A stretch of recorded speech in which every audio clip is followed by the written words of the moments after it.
Teve um professor que colocou aqui que a Mata Atlântica cobre 15%. Isso sempre diverge um pouquinho de autor para autor, né? Então, aqui no meu mapa eu coloquei 13%, que é o dado do IBGE. O meu tá certo, o seu tá errado, o seu tá certo, o meu tá errado. Não, isso aí vai divergir sempre de autor para autor, não tem problema. Mas a gente começa a entender, então, que a Mata Atlântica, ela vai cobrir aproximadamente aí de 13% a 15% do território nacional. E aí o que vocês falaram aí, olha só que interessante. Eu vou falar só da parte brasileira, porque a gente está falando de ecossistema brasileiro, tá bom? Pode deixar a imagem aí, pode continuar com a imagem aí. E aí, ó, o que eu quero mostrar para vocês é o seguinte, ó. Ela começa aqui na costa leste, aqui no nordeste, ó. E vai descendo, tá vendo? Vai descendo, vai descendo. Tudo isso aqui, tá vendo que é uma região costeira, né? Mas olha quando chega aqui, ó, no finalzinho do sudeste e na região sul, né? Tá vendo que ela vai até o interior? Olha só. Ó, tá vendo aqui, ó? Ela vai aqui e quando chega aqui, ó, ela pega o interiorzão. Tá? Então, né, como falaram, vai até o Paraguai, etc e tal. Então, por que eu estou mostrando isso? Porque a gente tende, né, a achar que como é Mata Atlântica, bom, deve estar próximo do Oceano Atlântico, e de fato está, mas não só, né? Quando a gente pega ali a região, finalzinho da região sudeste e região sul, ela avança para o interiorzão e vai embora, tá bom? Então, ela é bem extensa. Isso é uma das coisas que eu queria que vocês observassem. Tá bom? A outra coisa é que se ela é tão extensa assim no nosso país, dá para imaginar que ela não tenha um clima uniforme, né? Então, se eu pegar, por exemplo, aqui embaixo, né, eu vou ter matas de araucária. Se eu pegar aqui embaixo assim, né, eu vou encontrar matas de araucária, tal, que são matas relativamente mais abertas, né? Aí eu vou ter uma mata mais fechada, né, sei lá, numa região mais para cá, assim. Aqui para o Nordeste também eu posso ter uma mata mais aberta. E o que é legal, aqui chove demais. Por que chove demais? A gente tem essa questão da umidade, que vem daqui da Amazônia para cá, né? Então, quando alguém acha assim, os caras estão queimando lá a Amazônia, não é problema meu. É lógico que é. Isso vai interferir aqui diretamente, tá bom? Então a umidade que vem lá, tanto é que São Paulo, né? O pessoal que é mais antigão aí, igual eu assim, sabe que São Paulo era chamada a terra da garoa. Por quê? Essa garoa vem de onde? Vem da umidade principalmente que vem lá do Amazonas e tal. E essa umidade permite que aqui seja muito fértil, né? E é um dos motivos de que hoje a nossa Mata Atlântica está muito devastada. Você tem que imaginar que praticamente todos os ciclos que a gente teve aí de agricultura passaram pela Mata Atlântica. Se a gente começar falando da exploração do pau-brasil, né? Bom, vamos recapitular um pouquinho, né? A gente tem que lembrar o seguinte, que o Brasil, quando os europeus chegaram aqui, chegaram pelo mar. Então eles deram de cara com quem? Com a Mata Atlântica. A primeira coisa a ser explorado foi o pau-brasil, que é uma árvore nativa da Mata Atlântica. Tá? Aí depois percebe-se como que esse solo é fértil, e aí começam as plantações e para isso vamos devastar quem? A Mata Atlântica. Tá? E hoje, quais são as maiores metrópoles que estão no Brasil? Na Mata Atlântica. Tá? Imagina só que pelo menos 120 milhões de brasileiros vivem na região da Mata Atlântica, hoje. Né? Então é só para a gente pensar um pouquinho nessa situação toda aí. Tá bom?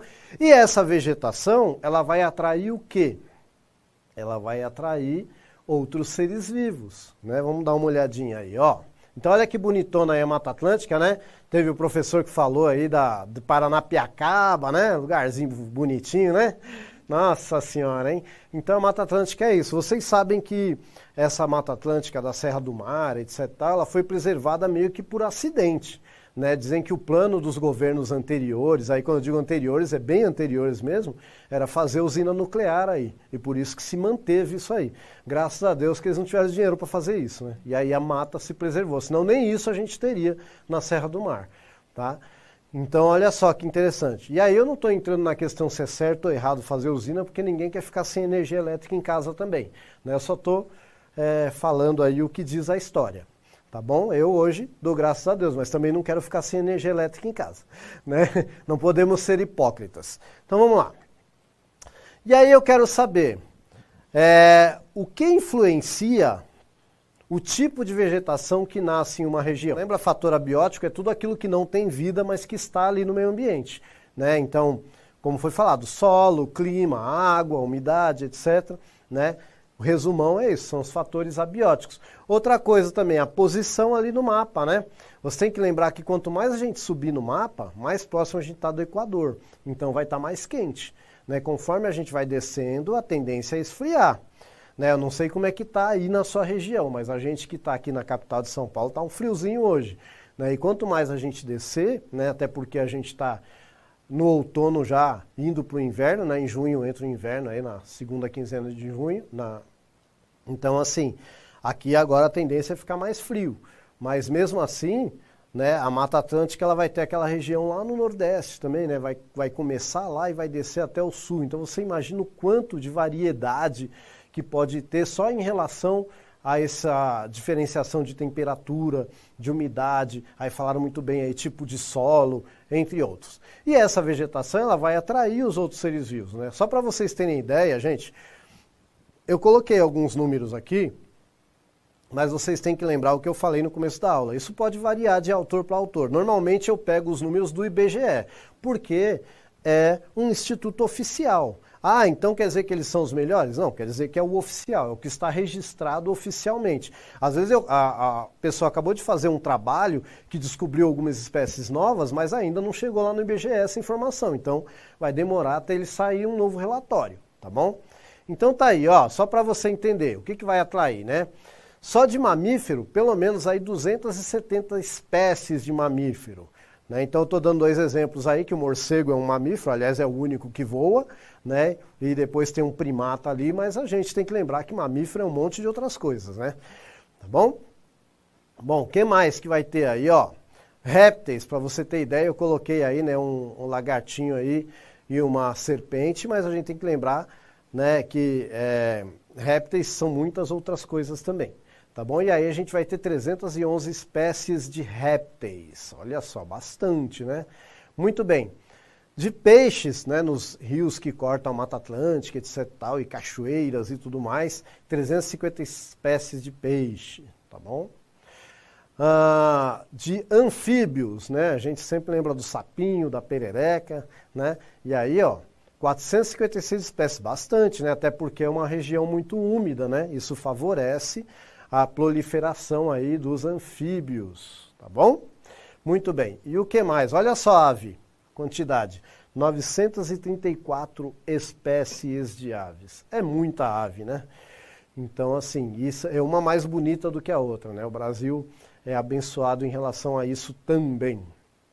E só para a gente lembrar a quantidade de plantas aí, né? Tem gente que chuta isso para 20 mil, a gente tem que lembrar que isso aí é o que está registrado, tem muita coisa que a gente não conhece ainda, e a gente espera que a gente conheça antes de acabar, né? Porque já uma grande parte da Mata Atlântica já foi destruída, é um fato. E aí a gente espera conseguir conhecer, ainda encontrar muitos medicamentos aí, encontrar muita coisa e na medida do possível preservar, né, gente? Sempre que possível. A gente tem que começar a pensar numa coisa chamada sustentabilidade, tá? Eu vou ter uma aula que a gente vai só discutir sustentabilidade. Vai ser no final dessas aulas que a gente está falando aqui dos biomas brasileiros, eu fiz uma aula sobre sustentabilidade porque é importante. Sem radicalismo, a gente precisa discutir, né, como é que a gente vai crescer, desenvolver, mas sem destruir tudo. Acho que a gente tem que achar esse meio termo, né? Muito bem. E aí eu quero saber, olha, a Mata Atlântica ela foi a primeira, então, que os colonizadores encontraram. Chegaram aqui, já foram derrubando o pau-brasil, né, etc e tal. A gente já contou toda essa história. A gente aqui, que está na capital de São Paulo, está vivendo no meio da Mata Atlântica, onde deveria ser Mata Atlântica, mas aqui você mal encontra, né? Quando encontra um parquinho aqui, outro ali, que tem um pouquinho. E eu quero saber, em cima disso que eu falei até agora, qual que é o problema de destruir a Mata Atlântica? Sim. Gente, como é que surgem essas pandemias? Muitos vírus estão lá na floresta, só esperando contato com o homem. Né? A partir do momento que o homem vai invadindo, o ser humano, né, a humanidade, vai invadindo, vai derrubando, né, a tendência é ter contato com novos vírus que estavam ali vivendo entre os animais da floresta e que basta uma mutação para que um desses consiga atacar o homem. E a gente está vendo aí no noticiário quantas mutações este vírus, por exemplo, o SARS-CoV-2, que é o que causa a Covid-19, quantas mutações só esse vírus já sofreu no momento que a gente conhece ele, porque com certeza ele não é novo, ele estava lá na floresta até que ele teve contato com a gente. Então, quantas mutações ele já sofreu desde que a gente conhece ele? Imagina quantos há milhões de anos estão lá na floresta sofrendo mutações e a gente nem sabe quais são. Tá? Então, é muito importante isso que o nosso educando colocou aqui. Que destrói para a agricultura e a extração de árvore que fornece madeira cara. Isso é verdade, mas não só. A gente tem que lembrar que se estão produzindo alimento, é porque alguém está consumindo alimento. Quem vai no mercado comprar alimento? Eu, você e todo mundo. Tá? Quem que consome a madeira que faz móveis, que às vezes é utilizado em material de construção? Eu, você e todo mundo. Então, a nossa parte no processo é exigir certificados, é exigir de onde está vindo isso. Não foi destruída a natureza para fazer isso? É sustentável? Não é? Então a gente tem a nossa parcela de culpa. E a gente não pode se eximir dela. Tá? Até porque a gente tem que lembrar que o produtor rural, ele também precisa viver. Né? E aí, então a gente precisa encontrar um meio termo. A gente não pode, e eu estou falando aqui, não é dando bronca não, tá perfeita a sua participação, é porque me deu o gancho para falar isso, só. Mas a gente não pode apontar o dedo, né? Ah, isso aí é culpa do madeireiro, isso aí é culpa do produtor. E quem consome? Alguém está comprando, né? Se o cara não vai vender para ninguém, então alguém está comprando. Então é nossa função também, como cidadãos, né, fazer esse tipo de questionamento. Eu sei que não é fácil. E até porque tem a questão de preço, tudo isso, e aí a gente vai entrar num outro contexto mais social. Mas é importante, tá bom? A gente fazer esse questionamento. Bom, então o que a gente viu nessa aula mesmo? Algumas características da Mata Atlântica, discutir um pouquinho aí, né, a questão dos impactos causados, etc. e tal, e foi maravilhoso.